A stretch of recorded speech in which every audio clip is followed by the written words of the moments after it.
अस्सलामुअलैकुम नाज़रीन, programme behind the news सां गॾु मां आहियां जो मेज़बान मिराज हबीब। सॼे मुल्क में बरसात जो सिलसिलो जारी आहे। बरसात हूअं त रहमत हूंदी आहे, पर सिंध में बरसात ज़हमत में तब्दील थिए थी। सिंध में हिन वक़्तु किथे हल्की त किथे तेज़ मींहं जो सिलसिलो जारी आहे। सिंध जे अक्सर ॻोठनि तोड़े शहरनि में बरसात अचण बाद माण्हू ख़ुशि थियण बदिरां परेशान थी वञनि था। बरसात बाद शहरनि ॻोठनि जा रोड रस्ता तलाउ जो ॾेख ॾियनि था। घिटियुनि में पाणी केतिरनि ई ॾींहंनि ताईं मौजूदु हुजे थो। गटर उथलण सबबि किनो पाणी घरनि ताईं पहुचे थो ऐं रहमत ज़हमत जो ॾेख ॾिए थी। उन सॼी सूरत हाल सबबि केतिरा ई माण्हू ज़िंदगी पिणु विञाइनि था। उते ई केतिरा ई माण्हू हादसनि सबबि ज़ख़्मी पिणु थियनि था। बरसात बाद सिंध जे अक्सर शहरनि तोड़े ॻोठनि में 24 कलाकनि मां जेका कुझु कलाक बिजली ईंदी आहे, उहा बरसात खां पोइ अणलभ थी वञे थी ऐं उन जी वापसी ते जी कंहिंखे बि ख़बर नथी हुजे। उन सॼी सूरत हाल बाद मुख़्तलिफ़ बीमारियूं पिणु जनम वठनि थियूं ऐं ईअं ई रहमत ज़हमत में तब्दील थी वञे थी। उहो को हिन भेरे न आहे थियो, पर हर साल अहिड़ी सूरत हाल नज़र अचे थी। बरसात जे इम्कानी सूरत हाल खे मुंहुं ॾियण जे लाइ जेके इदारा क़ाइमु थियल आहिनि, उहे गैर फ़ाल नज़र अचनि था। बंगलनि जे ताबे रहंदड़ बल्दियाती खातो पिणु हिन सूरत हाल में को किरदारु अदा नथो करे। हर साल अरबे रुपयनि जी बजेट हुअण बावजूदि बि का बहितरी नज़र नथी अचे। ईअं ई सॼी बजेट कागज़नि में नज़र अचण बाद करप्शन जे वर चढ़ी वञे थी ऐं अवाम जी साॻी हालत रहे थी। हूअं त सिंध में बल्दियाती खातो बरसातुनि खां सवाइ बि का कारकर्दगी नाहे ॾेखारे सघियो। आम ॾींहंनि में बि सिंध जे शहरनि तोड़े ॻोठनि में को सफ़ाई सुथराई जो निज़ाम नज़र न ईंदो आहे, पर बरसात अचण खां पोइ वेतर अज़ियतुनि में इज़ाफ़ो थिए थो। साॻी सूरत हाल सिंध जी राजधानी कराची में बि नज़र अचे थी। हर साल सिंध जी राजधानी कराची में बि बरसात अचण बाद सियासत जी शुरूआत थिए थी। गुज़िरियल केतिरनि ई सालनि खां केतिरा ई प्लान जोड़िया विया आहिनि। पीटीआई जे हुकूमती दौर में कराची ट्रांसफॉर्मेशन प्लान जोड़ियो वियो हो। इन में फ़ौजी क़यादत खे बि शामिल कयो वियो। सभी पार्टियुनि खे बि हिक पेज ते आंदो वियो, पर उन बावजूदि बि कराची में बि असांखे साॻी सूरत हाल नज़र अचे थी। कराची जा 3 वॾा नाला जिन खे साफ़ करण जो ज़िम्मो पिणु खंयो वियो हो, हिन वक़्त ताईं उहे साफ़ न आहिनि थी सघिया। उन सां गॾोगॾु केतिरनि ई जॻहियुनि तां हद दख़लियूं पिणु ख़तमु कयूं वियूं। उन बावजूदि बि का बहितरी सिंध जी राजधानी कराची में बि नज़र नथी अचे। पाण सॼी सूरत हाल जे हवाले सां ॻाल्हाईंदासीं। असांखे हिन वक़्तु वीडियो लिंक ज़रिए जॉइन कयो आहे अर्बन प्लानर आहिनि मोहतरम जनाब मोहम्मद तौहीद साहब। सर अस्सलाम वालेकुम। वालेकुम अस्सलाम। कैसे हैं आप सर? खैरियत से हैं? जी बिल्कुल ठीक है, और देख रहे हैं कि शहर जो है एक बार फिर डूबा हुआ है। जी, मैं यही पूछ रहा था सर, बताइएगा जो इस वक्त सूरत हाल है। ज़ाहिर है हमने देखा गुज़िश्ता साल, उससे पहले जब पीटीआई की हुकूमत थी और उस वक्त जो दावे किए गए, और हमने देखा है कराची ट्रांसफॉर्मेशन प्लान के नाम के ऊपर सभी पार्टियों को एक पेज पर लाने की कोशिश की गई, पर कोई बेहतरी इस वक्त नज़र नहीं आ रही। मजमूई तौर पर कराची शहर की क्या सूरत हाल है?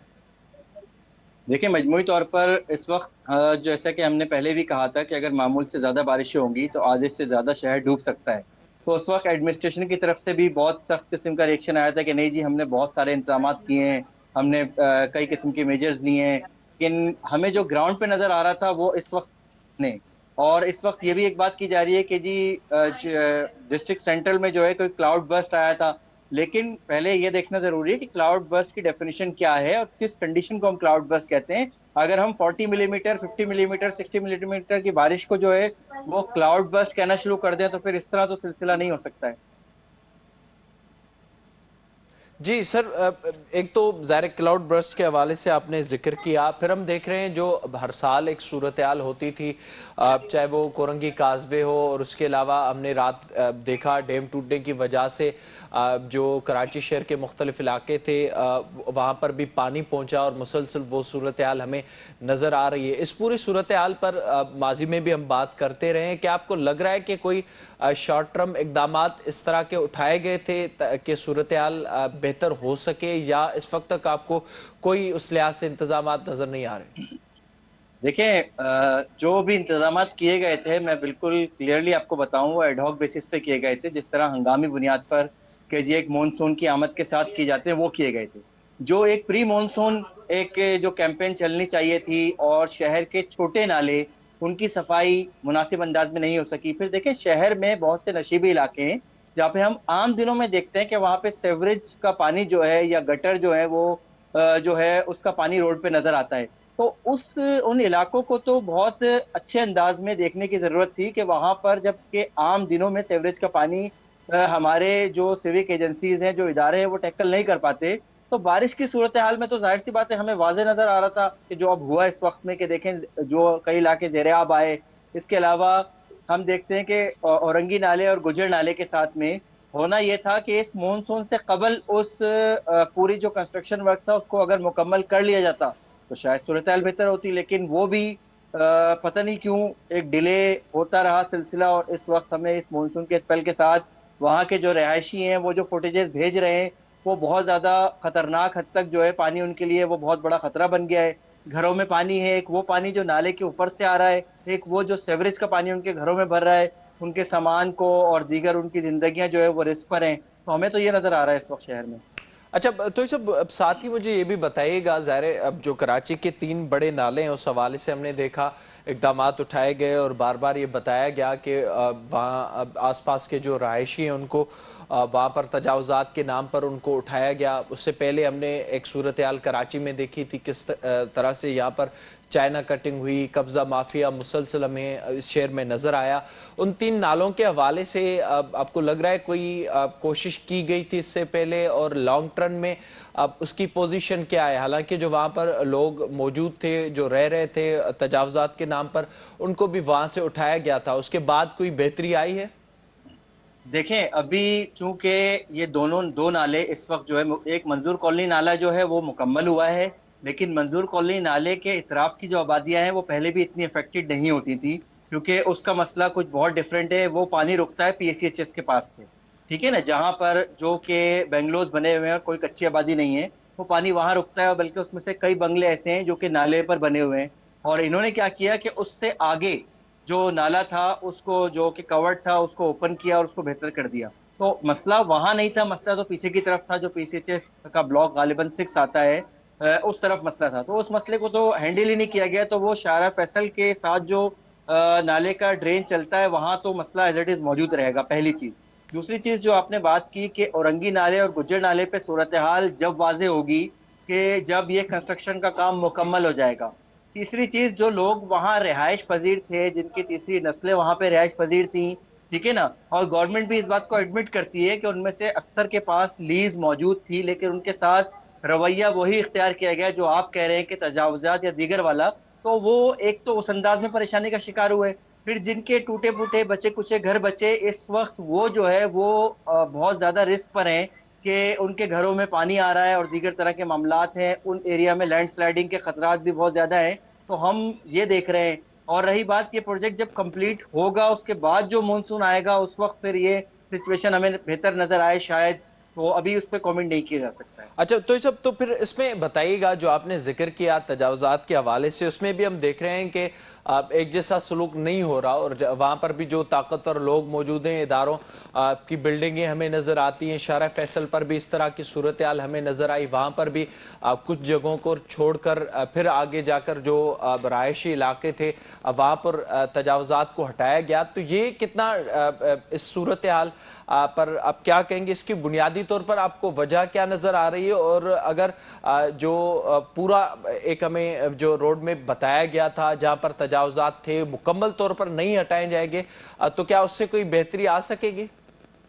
देखिए, पहली चीज तो यह है कि हमारे मुल्क में जो है अगर किसी की कोई इमलाक सरकार लेती है तो उसके लिए एक एक्ट मौजूद है जो कि लैंड एक्विजिशन एक्ट कहलाता है। लेकिन क्योंकि ये कॉलोनियल लॉ है, उस कॉलोनियल टाइम पीरियड से है, तो ये उसके बारे में बात नहीं करता कि जहां पर लोगों के पास जो है वो लैंड राइट्स मौजूद ना हो, उनकी बात नहीं करता। इसी तरीके से यही कानून जो है इंडिया में मौजूद था, श्रीलंका में मौजूद था, लेकिन उन्होंने इस कानून में तब्दीली की और मौजूदा वक्त के हिसाब से इस कानून को बनाया।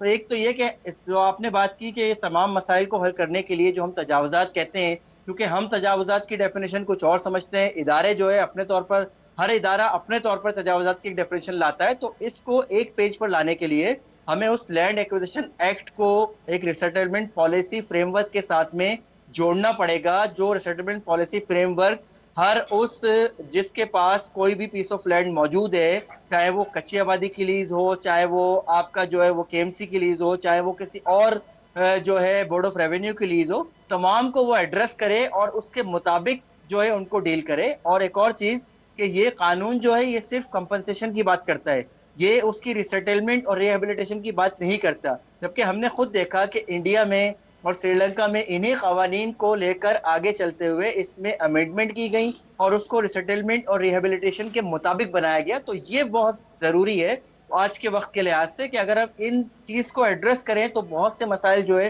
वो हम हल हो सकते हैं, और इससे जो इंतजामिया है और जो सिविल सोसाइटी है वो एक पेज पर आ जाएंगे कि अच्छा जी ये जो है तजावुजात है और ये पर क्या तजावुजात तो नहीं। ये सब ये मुमकिन है? ज़ाहिर है अब हम देखते हैं कराची का एरिया जिसमें हमें ज़्यादातर कंटोनमेंट के अंदर नज़र आता है, वहाँ पर सूरत हाल किस तरह से होती है आपको भी पता है।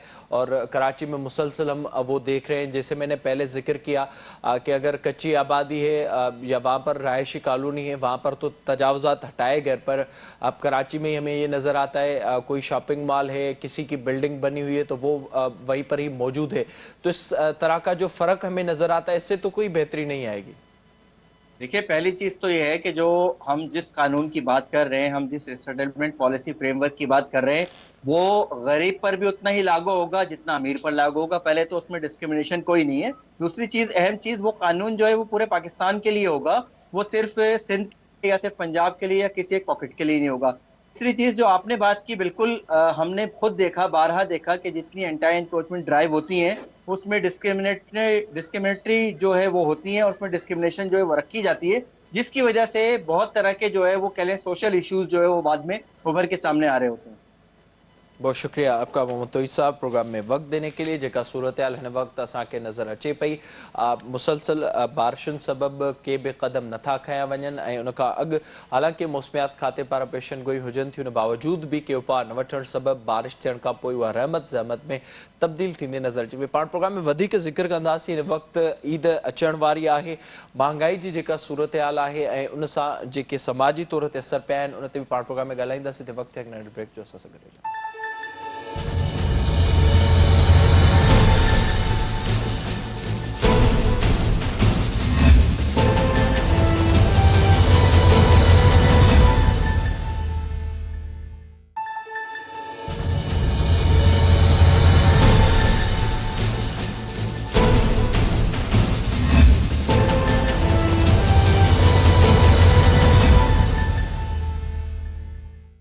प्रोग्राम में एक बार ॿीहर भलीकार। हिन हिस्से में पाण ज़िक्र कंदासीं मुल्की मुआशी सूरत हाल जे हवाले सां। हिन मुल्क में ग़रीब बेहतर ग़रीब तर थींदे नज़र अचे पियो ऐं अमीर बेहतर अमीर तर थींदे नज़र अचे पियो। ऐं इन सॼी सूरत हाल गुज़िरियल कुझु सालनि दौरान ख़तरनाक हद इख़्तियार करे वरिती आहे।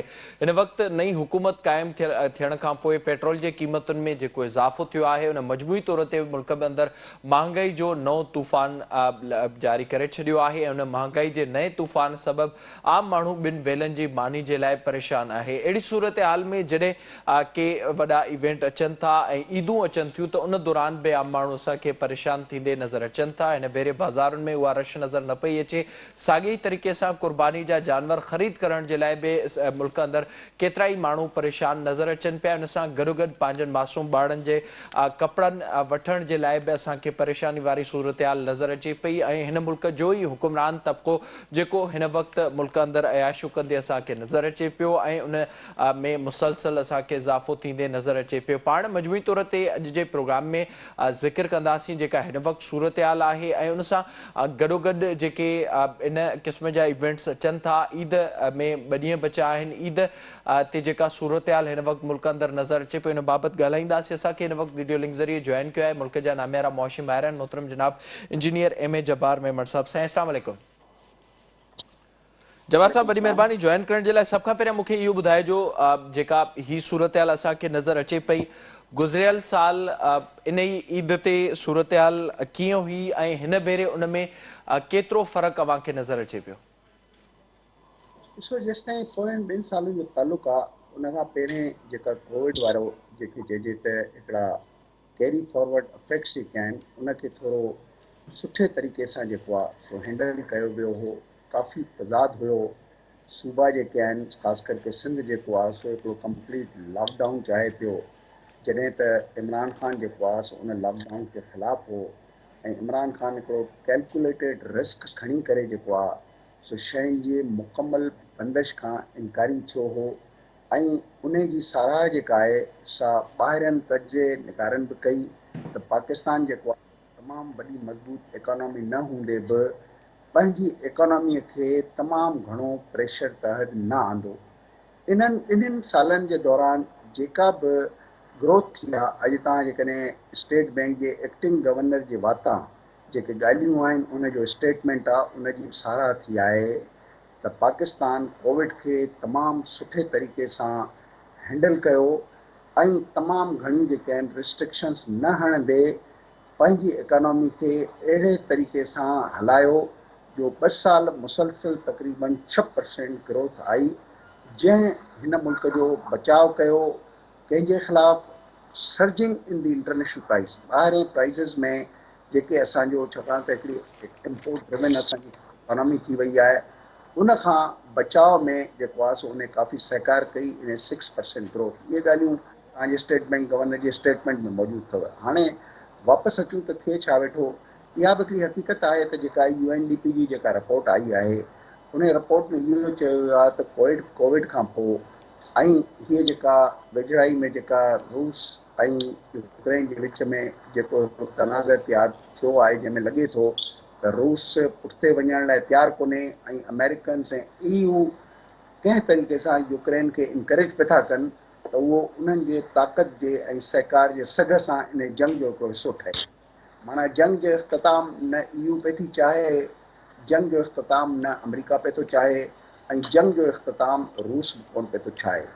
इन सॼे मिलियल जुलियल रुझान में छाकाणि त जेको ग्लोब आहे दुनिया, उन जो असां हिकिड़ा मेंबर आहियूं ग्लोबल कम्युनिटी जा। UNDP जी रिपोर्ट इहा थी चए त इन सॼे क़ीमतुनि जे वाधारे में, इन सॼी छिकताण में, इन तेल जे अघनि जे हेठि मथे ऐं उन जे घटिताई ऐं उन जे चेन खे ब्रेक करण जे वाक़ियात खां पोइ मिलियंस ऑफ पीपल जेके आहिनि से दुनिया में गुरबत जे लीक खां हेठि वेठा वञनि। ख़ासि करे जिन इकोनॉमीज़ जो उन्हनि ज़िक्र कया उन में पाकिस्तान बि शामिलु अथव। पाकिस्तान खे हुननि हाणे बीहारियो आहे 8-10 उन्हनि मुल्कनि सां गॾु जिते चवनि था त इन जो इफेक्ट पाकिस्तान ते तमामु घणो आयो आहे। अंग्रेजी में लफ़्ज़ यूज़ कयो अथनि कि सीवियर कॉन्सिक्वेंसिस, तमामु अशद जेके आहिनि से हिकिड़ा मनफ़ी जेके आहिनि से असर पाकिस्तान, रवांडा, नाइजेरिया, यमन, यानी 10-12 मुल्क उहे आहिनि, श्रीलंका बि उन में शामिलु अथव। हिंदुस्तान शामिलु कोन्हे, बांग्लादेश शामिलु कोन्हे, ऐं सार्क जा ॿिया जेका मुल्क आहिनि उन्हनि जा बि नाला कोन्हनि। असां अफ्रीका जे सब सारा ब्रैकेट में असांजो नालो अची वियो आहे। हाणे इन खे एक्चुअली जेकॾहिं सलीस सिंधी में इहो चऊं त इन खे अंग्रेज़ीअ में तव्हां थोरो तर्जुमो करण जी कोशिशि कयो। हिते जेको सिनारियो आहे उहो आहे इनकम शॉक। त उहे जेके यानी माण्हू जिन जी तइदाद तमामु वॾी आहे, जंहिं ते इन्हनि सभिनी शयुनि जो वधीक असरु अचे वेठो।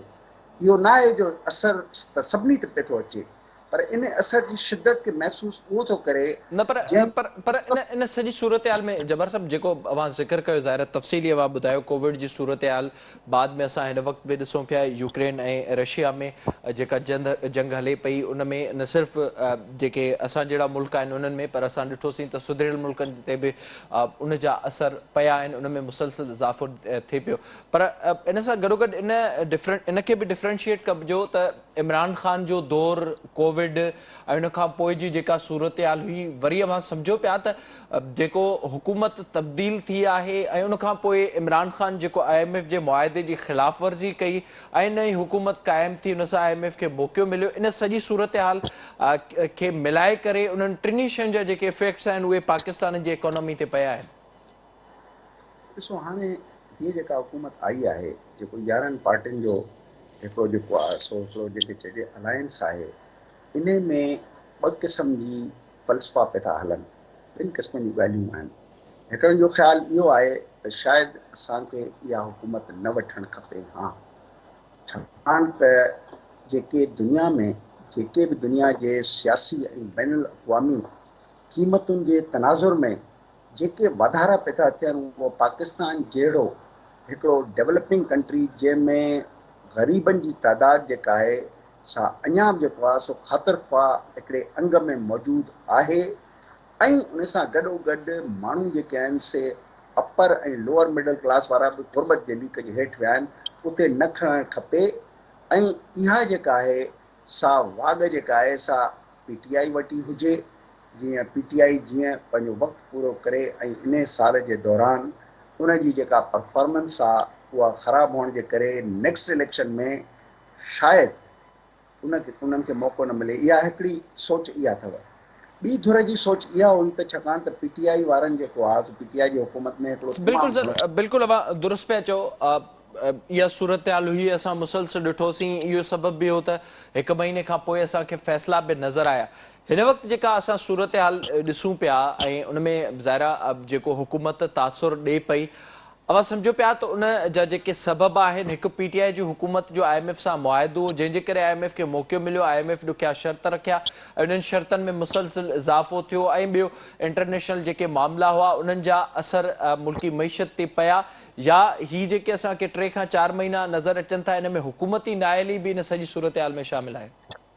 ॾिसो, हुकूमती नाअहली रुॻो हिननि जी न आहे। हुकूमती नाअहली या जेके चइजे त हिकिड़ी ख़ातिरख़्वाह गवर्नेंस जंहिंखे IMF इसरार कंदो रहियो आहे, वर्ल्ड बैंक इसरार कंदो रहियो आहे, जंहिंखे जेको आहे सो मल्टीलेटरल कसीरल जहती बायलैटरल इंस्टीट्यूशन बि इन ते जेको आहे सो पाकिस्तान जे बारे में तमामु घणा शक व शुबहात।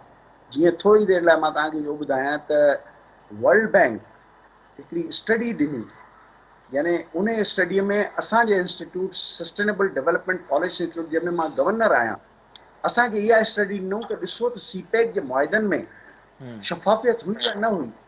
इहा स्टडी हुई।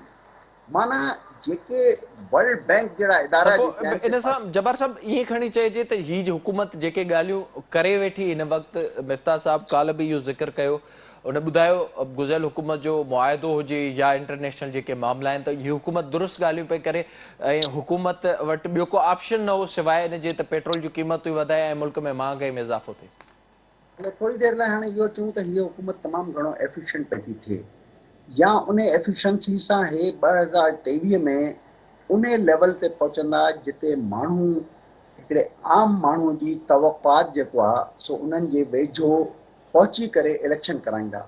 हाणे छा इन जे लाइ दुआ कजे या इन जे लाइ हिकिड़ो इकोनॉमिक ट्रिक्स में मॉडलिंग कजे, किथे था ॿियूं? मां ॿिए शइ खे हींअर खणंदुसि, दुआ कयूं। छो? तव्हां ॾिसो, हिन वक़्तु स्टेट बैंक जी जेका MPS आई आहे 14 सालनि में हाईएस्ट MPS ते पहुती अथव। उन सां गॾोगॾु अॼु अख़बारुनि जी जेका ज़ीनत आहे उहा इहा आहे त 334 सैकड़ो गैस जे क़ीमतुनि में वाधारो पए थो थिए। उन सां गॾोगॾु इहो बि आहे त के इलेक्ट्रिक 15 रुपए जेके घुरिया पिया उन्हनि खे 9.5 रुपए जी इजाज़त ॾिनो। उन सां गॾोगॾु इहो बि आयो आहे त क्वार्टरली एडजस्टमेंटुनि में 39 अरब रुपया ॿियनि डिस्कोस, जंहिंमें हैदराबाद खां वठी खैबर पख्तूनख्वा ऐं कोयटा वग़ैरह शामिल आहिनि, 113 अरब रुपया जेके आहिनि से सिर्फ़ु हिकिड़े महीने जे फ्यूल एडजस्टमेंट में वरिता वेंदा। बेस टैरिफ ऑलरेडी तव्हां ख़बर आहे 8 रुपया जेको 10.5 रुपया उहो वधायो पियो थो वञे। हाणे उन सां गॾोगॾु ख़बरुनि में तव्हां ॾिसंदा त 15% जेको पॉलिसी रेट आहे उन में एक्सपोर्ट रीफाइनेंस खे जेको आहे 7.5 खां वधाए 10 कयो वियो आहे। लॉन्ग टर्म इंडस्ट्रियल जेके लोन्स आहिनि एक्सपोर्ट्स लाइ उन्हनि खे 10 सैकड़े ते आंदो वियो आहे। स्टेट बैंक जी रिपोर्ट पढ़ो, स्टेट बैंक MPS में इहो पई थी चए त पाकिस्तान में 2023 ताईं जेका हेड इन्फ्लेशन हूंदी उहा 20 सैकड़ो हूंदी। 2024 में इन में कुझु घटिताई ईंदी। हाणे थोरी देरि लाइ 2 ऑप्शन्स आहिनि, तव्हां ऐं मां दुआ कयूं या असां इहो चऊं त हिननि जी मैनेजमेंट का एतिरी सुपर एफिशिएंट हूंदी जेका स्टेट बैंक जी हिकिड़ी एनालिटिकल स्टैटिस्टिकल जेका हिकिड़ी कंक्लूजन आहे, जेका पढ़ी वठो तव्हां, मां तव्हांखे उतां पियो थो पढ़ी ॿुधायां। उन में उन्हनि इहो ई चयो आहे, उन्हनि चयो आहे त भई असांखे 3 कम करणु खपनि हिन हुकूमत खे। डिमांड जेका आहे सा मॉडरेट कनि, माण्हू जी घटे। मूंखे इहो ॿुधायो त पाकिस्तान में डिमांड एंड सप्लाई वारी थ्योरी ऑफ इकोनॉमिक्स जेका आहे उन्हनि मुल्कनि में जिते माण्हुनि खे बेसिक नेसेसिटीज़ ॾियण खां पोइ उन्हनि जी प्रॉस्पेरिटी प्लस प्रीमियम जे करे ग्रोथ हूंदी आहे। बाक़ी शयूं सभु माण्हुनि खे मिलंदियूं आहिनि। जेकॾहिं तव्हां यूरोप जी ॻाल्हि था कयो त उते बेरोज़गारी में अलाउंसिस बि मिलंदा आहिनि। बेघर माण्हुनि खे हुकूमत किरायनि ते पंहिंजे घर वठी ॾींदी आहे। को माण्हू बि सिहत जे हवाले सां इहो न चवंदो आहे त मूं वटि को पैसा घटि आहिनि। को माण्हू बि एजुकेशन जे हवाले सां इहो न चवंदो आहे जो मूंखे पैसा घटि आहिनि। जेकॾहिं उनजी इनकम मुतासिर पई थी थिए इन ग्लोबल सिस्टम में त उनखे कार्ड्स ॾिना वेंदा आहिनि जो ट्रांसपोर्ट में फ्री हले। कैनेडा जा मां सिस्टम पे कल राति स्कैन कया त माण्हुनि खे घर वेठे GST जा अधु पैसा वापसि थींदा आहिनि त हिननि जी इनकम जेका आहे सा हिन स्लैब खां हेठि आई। इहे सभु ॻाल्हियूं जंहिं मुल्क में न हुजनि उते तव्हां डिमांड जेका आहे माण्हुनि जी डिमांड तव्हां पाण पंहिंजे प्रीएम्बल में चयो ॿिनि बेलनि जी ॻाल्हियूं पिया था तव्हां कयो उन माण्हुनि जी डिमांड उन खां वधीक छा हिकु वेले ते आणींदासीं छा असां मॉडरेट ऑफ डिमांड पई थी चए त असां पॉलिसी रेट इन करे वधायो आहे त जीअं डिमांड घटिजे। ॿियो चए थी त इन्फ्लेशन खे घटायूं। इन्फ्लेशन खे घटाइण लाइ थियोरिटिकल इकोनॉमिक्स में इहा जेका पाण वेठा अचनि त डिमांड मॉडरेट कयूं उन सां मिलाए जुलाए ॻाल्हायो। टी ॻाल्हि जेका स्टेट बैंक पियो थो करे उहो चए थो असां इहो कमु इन करे पिया था कयूं त गवर्नमेंट खे जेको आहे सो असां हिन सिलसिले में मदद कयूं त पाकिस्तान रुपए जे मथां जेको प्रेशर आयो आहे जंहिंजे करे जेको आहे सो इम्पोर्ट महांगी पई थी थिए छाकाणि त सिर्फ़ु इम्पोर्ट कास्ट न आहे हिन मुल्क में तव्हां ज़ाहिर आहे 400 उहो बिल्कुलु सर असांखे उहा सूरत हाल नज़र अचे पई जंहिंजो ज़िक्र कयो। वॾी महिरबानी अवांजी Jabbar sahab, thank you so much program में जॉइन करण जे लाइ। जेका हिन वक़्तु मुल्क अंदरि सूरत हाल नज़र अचे पई उन सां वाज़ो तौर ते इहो इम्कानु आहे ईंदड़ ॾींहंनि में वधीक महांगाई थींदी। अॼु इहा ख़बर बि साम्हूं आई आहे त गैस जे क़ीमतुनि में 300% खां मथे जो इज़ाफ़ो करण जो इम्कानु आहे। सॼे मुल्क अंदरि बिजली जे फ़ी यूनिट क़ीमत में उन खां अॻु इज़ाफ़ो कयो वियो आहे। हालांकि इंटरनेशनल मार्केट में पेट्रोल जी क़ीमतूं घटि थियूं आहिनि, उन बावजूदि उहो जेको घटि थियण जो असरु आहे उहो हेठियुनि माण्हुनि ताईं पासान हिन वक़्त ताईं नाहे कयो वियो। हिन वक़्त ताईं पेट्रोल जी क़ीमत घटि नाहे थी सघी। उन खां अॻु हुकूमत इन जी असेंबली मां बि मंज़ूरी वठी चुकी आहे त पेट्रोल जी क़ीमत में सिर्फ़ु लेवी जी मद में 50 रुपया वाध थींदी, 17% GST हूंदी। उन सां गॾु गॾु IMF सां मुआदे तहत उन ते का बि एमनेस्टी न ॾिनी वेंदी। अगरि इंटरनेशनल मार्केट में पेट्रोल घटि थियो आहे त उन जो हिन वक़्त ताईं को असरु हेठी सतह ताईं नज़र नथो अचे। हिन सां वाज़ो तौर ते हुकूमत जी नाअहली बि नज़र अचे पई ऐं जेके ख़ासि तौर ते महांगाई घटि करण जे लाइ के क़दम खणणु घुरिजनि उहा हिन वक़्त ताईं हीअ हुकूमत खणण में नाकाम नज़र अचे पई। इन प्रोग्राम जो वक़्तु पंहिंजी ॼाणी ते पहुतो। पंहिंजे मेज़बान मेराज हबीब खे ॾींदा इजाज़त। अला भाई।